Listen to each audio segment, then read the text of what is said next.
Bismillahirrahmanirrahim. Assalamualaikum warahmatullahi wabarakatuh. Waalaikumsalam warahmatullahi wabarakatuh. Selamat pagi dan salam sejahtera buat kita semua Bapak-bapak dan Ibu sekalian. Alhamdulillah wa syukurillah wa la haula wa la quwata illa billah. Syarikalah wa asyhadu anna Muhammadan abduhu wa rasuluh. Allahumma shalli wa sallim ala sayyidina Muhammadin wa ala alihi wa sahbihi ajmain. Amma ba'd. Yang saya hormati Bapak Dr. Haji Johar Effendi, Asisten 1 Provinsi Kalimantan Timur, ya, salah. Sekaligus juga rangkap Kepala DPM PD Provinsi Kalimantan Timur. Yang saya hormati Dekan Fakultas Pertanian di Universitas Gadjah Mada. Yang saya hormati Bapak Ustadz Nil Makinudin, ya, kawan saya, mentor saya, yang luar biasa. Teman-teman para pegiat NGO yang hadir di Zoom meeting ini, teman-teman dari pengelola dana CSR PT Brokol yang tak bisa saya sebutkan satu, para camat yang boleh jadi mudah-mudahan bisa ikut dengan acara ini, kemudian para kampung, lurah, seluruh pejuang sigap yang saya cintai dan yang saya banggakan. Begitu juga teman-teman dari P3MD dan seluruh aparat kampung yang menyempatkan untuk hadir di acara ini, serta seluruh undangan dan hadirin sekalian yang berbahagia. Pertama-tama dan utama sekali, Bapak-bapak dan Ibu sekalian, mari kita memanjatkan puji dan syukur kita kehadirat Allah Subhanahu wa taala, karena alhamdulillah pada hari ini kondisi kita masih dilindungi oleh Allah Subhanahu wa taala dalam keadaan sehat walafiat, dan mudah-mudahan nikmat sehat, nikmat umur yang Allah karuniakan kepada kita senantiasa kita bisa jadikan sarana untuk mengabdi dan beribadah pada Allah Subhanahu wa taala dengan sebaik-baiknya melalui aktivitas dan amanah kita masing-masing. Yang kedua, saya ucapkan banyak terima kasih kepada rekan-rekan dari pejuang sigap yang punya ide dan gagasan untuk melakukan acara silaturahim ini walaupun melalui telekonferensi. Ini merupakan suatu ide yang cukup positif dalam rangka untuk membangun dan menjalin hubungan silaturahim di antara kita yang boleh jadi selama ini terputus gara-gara COVID-19 ini, tetapi melalui Zoom meeting ini alhamdulillah kita bisa bersilaturahim, bertatap muka, walaupun tidak satu tempat. Yang ketiga, saya berterima kasih pada seluruh teman-teman pejuang sigap dan Bapak Kepala Desa dan seluruh aparaturnya yang termasuk juga P3MD yang selama ini telah mendampingi desa, mengawal pembangunan di desa, dan pada akhirnya berdasarkan laporan yang disampaikan oleh Bapak Ilyas tadi selaku Ketua DPMK Kabupaten, menurut saya mudah-mudahan itu bukan sesuatu mimpi tetapi memang realitas, gitu Pak ya, bahwa diyakini tidak ada lagi desa tertinggal, apalagi sangat tertinggal, semuanya sudah menjadi desa berkembang.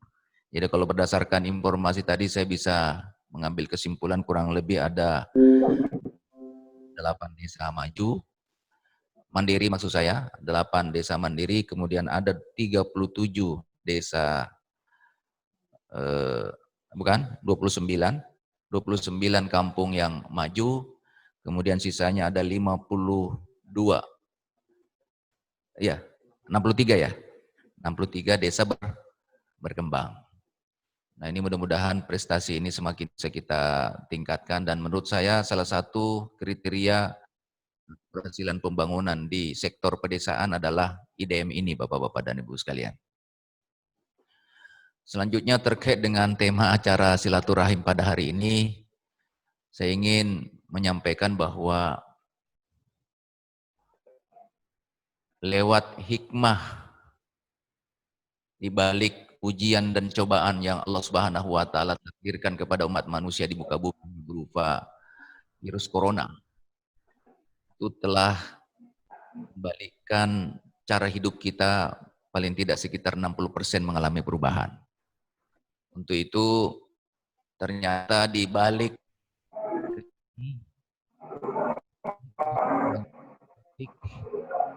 manfaat-manfaat yang bisa kita ambil dari sesuatu yang menurut sebagian kita di awalnya adalah sangat menyulitkan. Tetapi menurut saya di balik ini justru memberikan bimbingan dan pelajaran kepada kita, bahkan memaksa kita untuk melakukan sesuatu yang dulunya tidak pernah kita lakukan. Termasuk pertemuan kita hari ini. Kalau kita mau gagas di saat normal dulu, ini memerlukan biaya yang tidak sedikit. Boleh jadi sampai ratusan juta rupiah uang akan habis gara-gara mendatangkan Pak Johar Effendi, mendatangkan dekan dari UGM. Itu luar biasa biaya, ratusan juta yang akan kita keluarkan. Tapi dengan dipaksa kita oleh corona, dan pada akhirnya boleh jadi tidak sampai biaya 5 jutaan habis ini untuk acara ini. Paling biaya kuota aja yang dibayar oleh hostnya. Itu siapa yang berperan sebagai hostnya? Siapa? UGM, terima kasih dari UGM. Paling nanti UGM yang agak meningkat itu membayar kuota. Itu saja. Nah, berarti saya juga sampaikan kepada teman-teman ASN. Kalau budaya virtual bisa kita lakukan terus-menerus. Makanya dia.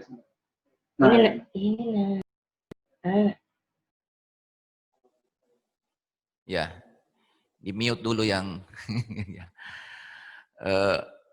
saya sampaikan kepada teman-teman ASN di Kabupaten Berau, sungguhnya dengan hikmah di balik pemaksaannya corona ini kita melakukan virtual meeting. Itu bisa sampai ratusan miliar sebetulnya dana bisa dihemat lewat mengefisiensi biaya perjalanan dinas dan pertemuan meeting-meeting yang harus biasanya di hotel, yang biasanya harus pakai transportasi pesawat, yang dulunya mendatangkan narasumber, bahkan seminar-seminar internasional pun bisa kita lakukan dengan mudah di saat ini tanpa harus keluar biaya tidak banyak. Ini berarti sekian ratus miliar, kalau itu boleh jadi triliunan rupiah akan bisa kita diselamatkan lewat virtual meeting ini. Padahal teknologi termasuk juga Google ini sebetulnya kan sudah ada sejak 7 sampai 8 tahun yang silam.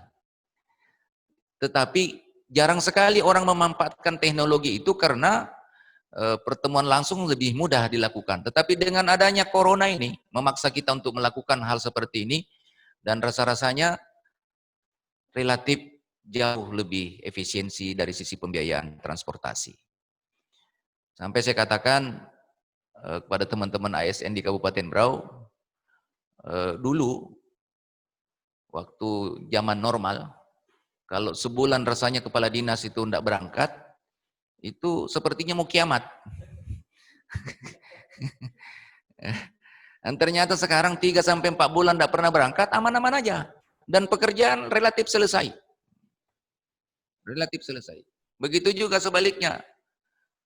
Saya juga rasakan bahwa kan hampir kita tidak kerja itu. Sampai berapa bulan, hampir 2 bulan, 3 bulan kita tidak kerja. Hanya kerja lewat rumah. Itu pun yang sebagian yang merasa bertanggung jawab, tidur aja di rumah itu. Saya juga bisa mengatakan dari sekian ribu pegawai yang ada di Kabupaten Berau, andaikan itu dihilangkan 70%, sebetulnya nggak ada masalah. Karena ternyata selesai-selesai saja pekerjaan kita selama ini, walaupun tidak terlalu banyak orang bekerja. Nah, cuma selama ini kan selalu kita merasa kurang, karyawan kita merasa kurang, sehingga selalu kita tambah, akhirnya pembiayaan kita saat ini bisa mencapai hampir separuh dari total APBD kita, itu hanya untuk gaji dan tunjangan ASN, termasuk yang lain-lain. Berarti terjadi sebetulnya kalau kita mau kalkulasi secara efisien dari sisi pembiayaan negara, lewat teknologi Zoom meeting ini, yang tadi dipaksa oleh corona, itu membawa hikmah yang luar biasa, ketika betul-betul kita konsisten untuk membiasakan diri melakukan komunikasi, apalagi hanya sebatas pengarahan, misalnya sekedar pemberian pidato dari Bapak Presiden, arahan dari menteri, dan itu bisa mencakup seluruh Indonesia. Dan saya bisa bayangkan kalau itu misalnya dibandingkan zaman normal dulu, itu ketika seorang presiden ingin mengundang seluruh bupati wali kota se-Indonesia, seorang bupati wali kota itu biasanya membawa pengawal bisa sampai 5-6 orang. Kalikan dengan seluruh kabupaten yang ada, berapa triliun uang habis dalam satu kali pertemuan dengan Bapak Presiden. Padahal itu bisa dihemat dengan menggunakan virtual meeting seperti ini.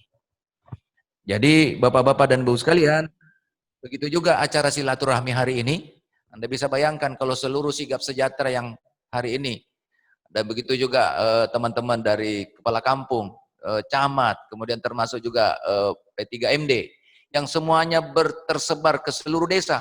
Itu kalau kita mau biayai datang berkumpul di kantor bupati atau gedung tertentu di Kabupaten Berau, itu juga memerlukan biaya yang tidak sedikit. Belum capeknya, belum menginapnya dan lain sebagainya. Tentu ini sangat-sangat efisien dengan pertemuan semacam ini. Cuma yang tidak heboh adalah ketika seorang pembicara hanya 2-3 orang di samping kiri kanan dan tidak ada yang menyaksikan audiennya, biasanya itu tidak komunikatif. Ya. Terus biasanya kalau kita sebagai pembicara kemudian melihat audien ada ribuan orang, itu biasanya mempengaruhi psikologis kita untuk berkomunikasi secara menggebu-gebu. Tapi hari ini ya kita hanya 2-3 orang yang menyaksikan lewat tatap muka, tetapi yang lainnya melalui media seperti ini, Bapak sekalian. Hadirin yang saya hormati, selanjutnya saya tentu menyampaikan ucapan terima kasih pada yang sebesar-besarnya kepada teman-teman yang selama ini, teman-teman dari UGM, kemudian dari TNC, kemudian dari PT Brokol melalui dana CSR-nya, kemudian dari DPMPK Provinsi Kalimantan Timur, kemudian DPMK Kabupaten, dan seluruh lurah, camat yang selama ini telah berkolaborasi dan bersama-sama mengawal pembangunan yang ada di kampung, di desa.